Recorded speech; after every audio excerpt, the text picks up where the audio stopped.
Hello, my name is Onyinyechi Obineche and I'm majoring in mechanical engineering at the City College of New York. And I am Scarlet Martínez Cardoze, majoring in chemical engineering at the City College of New York. Together, we are working with our mentor, Dr. Yoel Rodríguez, on computational biophysics. Specifically, we are performing in silico discovery of neutralizing agents targeting SARS-CoV-2 spike glycoprotein. The SARS-CoV-2, also known as severe acute respiratory syndrome, was first discovered in December of 2019 in Wuhan, China, produced as a chain of the coronavirus disease. It was then declared as a pandemic on March 11 of 2020 by the World Health Organization because it was quickly spreading all over the world. This virus belongs to the beta coronavirus family and causes a large number of symptoms affecting the respiratory system in particular. The spike protein plays an important role in the SARS-CoV-2 because it recognizes the receptor HACE2 and facilitates the viral entries into target cells depending on the binding of the surface unit. It is also important to know that this coronavirus has 4 variants that can affect the society again. The original one was the D614G that was reported in China. Then in the United Kingdom, South Africa, and Brazil were discovered the other 3 variants.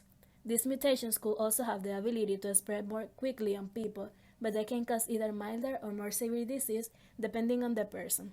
In this figure, we show the three-dimensional model of the SARS-CoV-2 membrane and the spike conformation that are attaching to the membrane in the outside.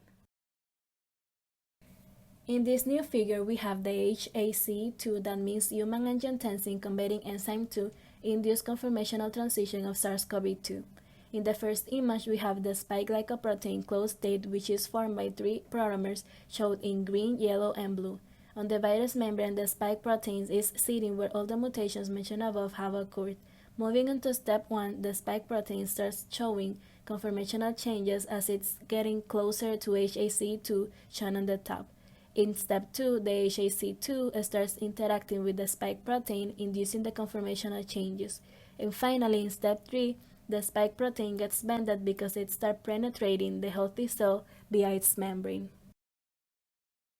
And because the spike protein is so important for the virus replication, our objective is to find a small molecule hit compounds with high affinity and selectivity for SARS-CoV-2 spike protein receptor binding domain or RBD.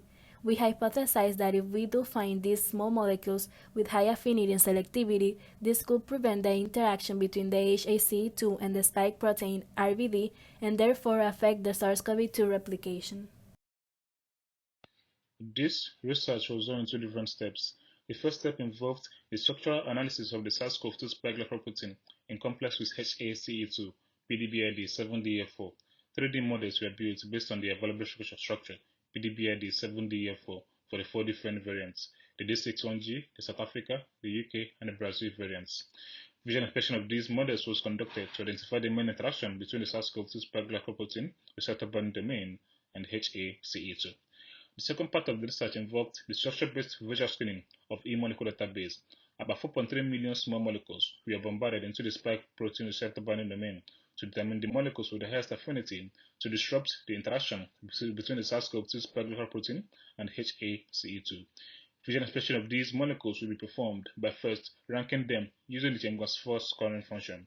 Thus, approximately 50 molecules with the highest affinity to disrupt the interaction will be selected for further experimental testing. For the preliminary results, the first diagram shows the zoned portion of the interaction between the SARS-CoV-2 spike glycoprotein and HACE2. The box on the left side shows the HACE2 interacting with the SARS-CoV-2 spike glycoprotein. The residues highlighted below, for example, the alanine 475, the asparagine 487, tyrosine 489, serine 494, threonine 500, asparagine 541, glutamine 542, and tyrosine 545 are the main ones involved in the interaction between the spike protein and HACE2. The second diagram shows the grid box built in blue at the spike protein receptor binding domain and HACE2 protein-protein interaction to conduct the structure-based molecular docking. In conclusion, we were able to identify the main residues of the spike protein involved in the interaction with the HACE2, and the computational methodology seems reliable to predict the SARS-CoV-2 spike glycoprotein small molecule inhibitors. For future plans, we will keep conducting and analyzing the structure-based virtual screening to determine the top-ranked molecules to be tested experimentally. Here are two examples of such analysis for the United Kingdom and for the South Africa variant models. Thank you all.